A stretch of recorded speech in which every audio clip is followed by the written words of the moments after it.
Come on in, make yourself at home. Thank you very much. I'm Maddie Moate.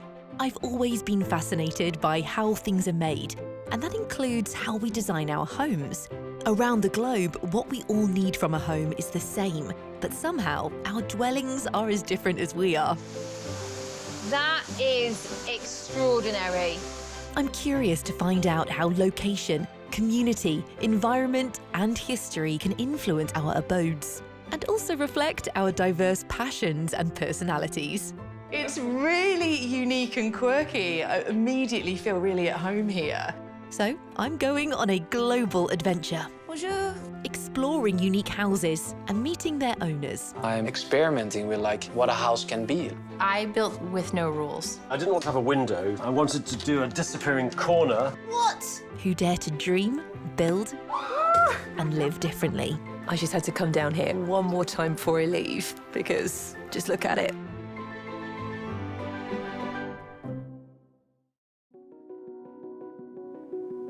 There's something about this view here in New England that reminds me of the views at home in England.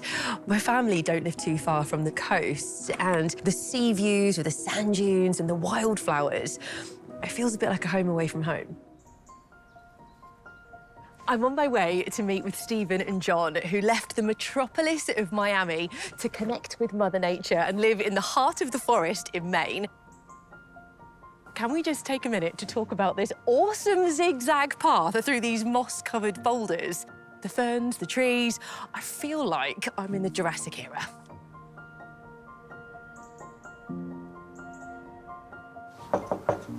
This place is so cool. Hello! Hi, how are you? I'm Stephen. Hi. It's lovely to meet Welcome you. Who is this? This is Luke, and this is John. Hello, John. How are you? Nice to meet you. Nice to meet you. The first thing that's hitting me are the windows. The way you're framing these landscapes, it almost feels like I'm in a wildlife park and I'm sat here and maybe a black bear or something or a moose is going to walk past. Wild turkeys run through, porcupine. The fox, the ducks, and the fox was waking everybody up by just walking around going something like, wah, wah. We had a bear. It was 5 in the morning, and there was a bear right outside this window. The windows are the main event, obviously. What about the floors? The floors are great. The concrete was chosen because of its convenience. It's really easy to keep clean, and with the dog in the water several times a day. It also is a heat sink, so when the sun is lower in the sky in the winter, it comes in all day and heats up the floor, and then at night it's releasing that heat. So actually the concrete is almost creating you some underfloor heating that also looks very sleek and stylish. It is beautiful, yeah. This space was basically where John and I live, and then we have a separate guest space just outside the front door for company. So they have their privacy. Yeah. And we have our space. Moving from Miami Beach to this little corner of Maine, that's a big change. I spent my summers here at the same camp that my father and my uncles and all my cousins went. So I did have that nostalgia. And then when we walked on here, it was so green and so beautiful. And we just kind of looked at each other, and it just felt like magic. I love that it was just the magical feel of the place that sort of made you go, yeah, this is it. Stephen and John's home is partially elevated, as they were keen to build with as little disruption to the forest as possible and make the most of those beautiful views and cool breezes. The home is made up of 2 structures. The larger is the main house, which contains an open-plan kitchen, dining and living area, and also the bedroom and bathrooms. The other is a self-contained guest house, accessible from the main house by a walkway.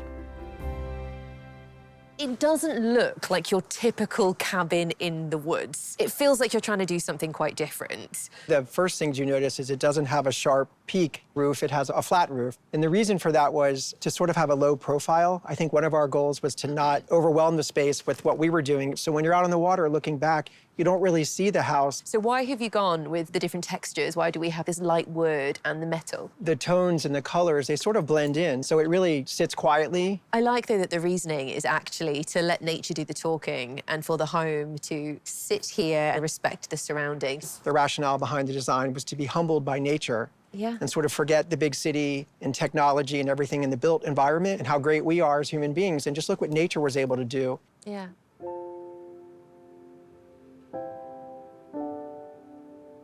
So if you head down this hallway to our bedroom, here we are. Oh, wow.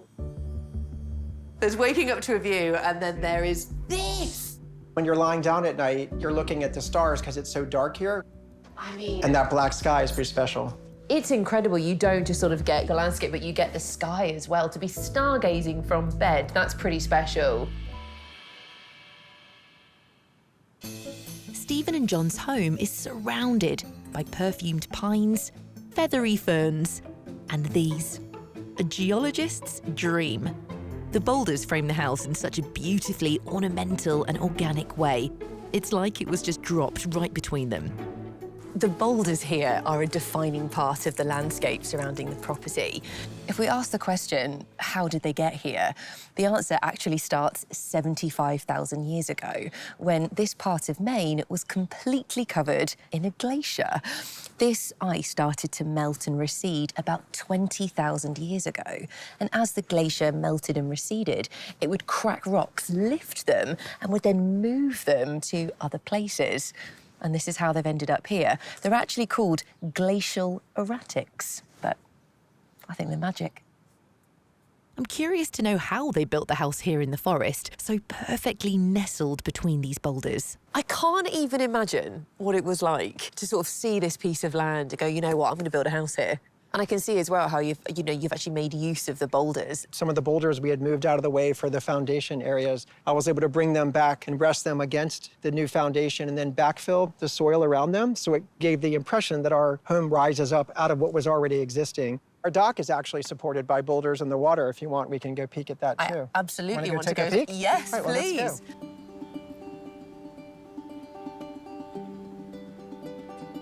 Wow.